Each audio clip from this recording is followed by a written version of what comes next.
Here with President and Head Coach of the Syracuse Silver Knights, Tommy Tanner, and through the first half of the season, first 10 games, team has 7 wins.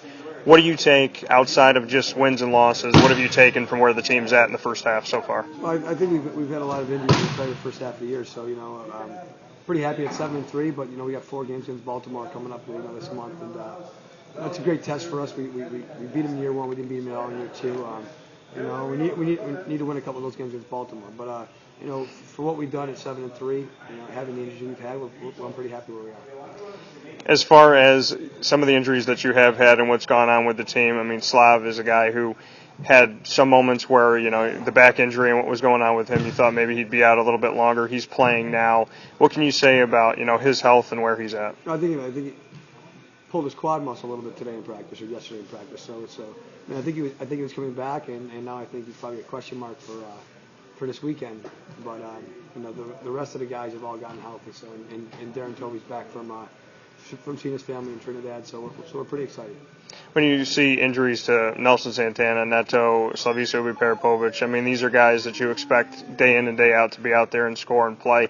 Some of these guys going 50% on some of the nights. What can you say about their level of intensity and their want to win for this team when maybe they should have been out or maybe they could have sat another quarter or whatnot, but they want to be out there for the team? It just shows that they're true competitors and they want to compete.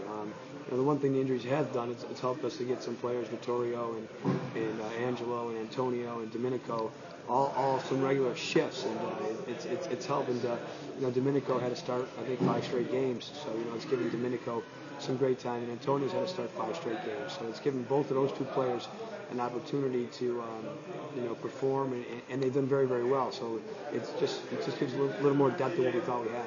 And usually injuries can do that, is create more depth for the team. So going to the second half of the season, from what you saw of the guys that got those shifts, how confident are you that if injuries do happen, you have what you need? Oh yeah, I mean, you know what? We got two great targets, and LJ's come a long way. I didn't even mention LJ. LJ's come a long way. He's been injured also. And when you got targets who can hold the ball, I think we have 2 of the top targets in the league.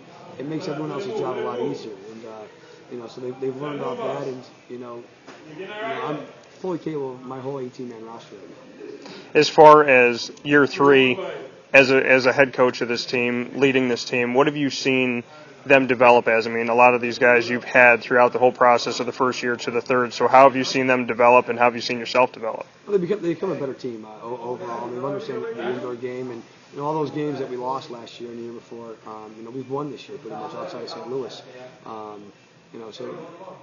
They've grown and they become better indoor soccer players. And myself, I'm a lot more relaxed now than I was in the first 2 years. I think I'm a little more organized. I'm able to see some situations that are developing beforehand, and I think the team is better prepared going into every game. When you bring on someone like Michelle Millwood, who's won 4 championships in the MISL, you've said before when we've spoken that when he talks to the group, you kind of let him speak because you like what he's been saying. He's talked in practice and obviously had some leadership that he wants to bring out to the other guys that are here. What can you say about not only his play on the field, but what he's tried to say to the guys and how he's trying to lead? Hey, he's been a great leader, and the thing about he's been with Baltimore for a long time, and I really respect Danny Kelly, the coach of the Baltimore Blast, and what they do on the field defensively, especially. And their systems that they play, and he's brought over a few of their systems, and just focused that it's 60 minutes and it's not 45 minutes, or it's not 30, it's not a half. You got to defend for the full 60 minutes, and if you defend for the full 60 minutes, good things are going to happen. And we've seen that happen this year. And defensively, we've been a lot better than we have in years past. When you look at one of the games that you had this season against Missouri at home, that 11-8 victory, you said the second half was the best that you've seen as far as play goes in 3 years of the Syracuse Silver Knights. What does that say about where you're at right now and where you're going, that half stuck out to you more than anything else? Well, I think it's just, the intensity that we put into that half, and the amount of chances that we took away from them. They had very few chances to score in that second half, and the ability to possess the ball in that half was fantastic. And but again, it's only one half of soccer. In order to win a championship, they're going to do that for the next 10 games because the schedule is very, very difficult.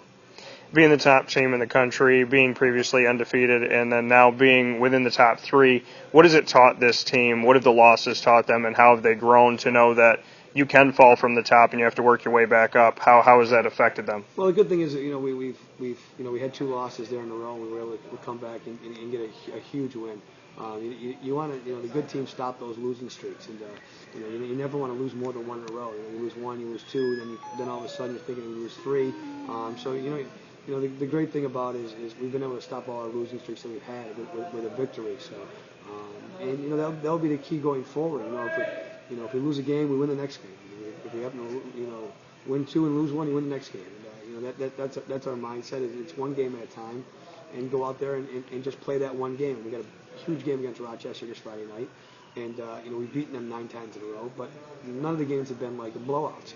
They've all been tight into the 3rd and 4th quarters, and we just happen to make some plays in those games, and they haven't. Marcus scoring a 3-pointer with 15 seconds. Us scoring in overtime. And their season's on the line fighting. If they lose and get 10 losses, I don't see them catching us. That's for sure. When you look at that three-way series and how important you've always specified beating Rochester is above any other team, having every victory against them that you played them this year and now having the opportunity to go meet them on the road again where you've already won, what does it say to you about where Syracuse is at, that this three-way series is very heavily, like you said, on your side? Well, it wasn't in year 1. Year 1 when they went 4-2 against us. We were able to win that last game and then continue on. They got quality all over. Salas, Miller, Bato, all the guys in the back.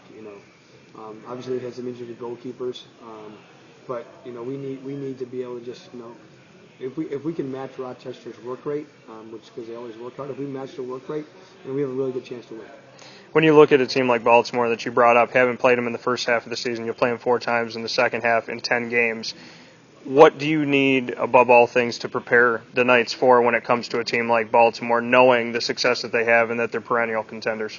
In Baltimore, you just have to play smart. You can't give them anything, and because they're never going to give you anything. So, we're going to have to work hard on Sunday, but we look forward to Friday night first.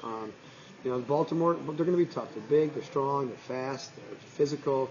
They got great goalkeeping. They're indoor veterans, most of them. But I like where we're at, and I'm looking forward to Sunday's game.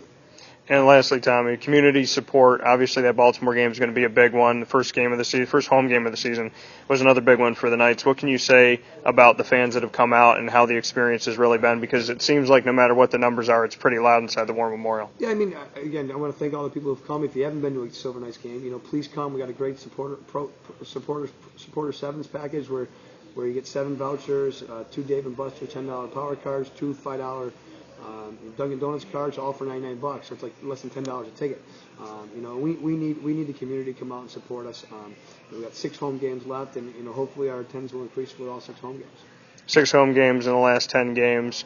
Is that the best season that you've had so far as scheduling, knowing that you have those games later on? Yeah, I think in the years past we've been front heavy in the season, and I'm not sure about that, but it seems like we've been a lot more front heavy.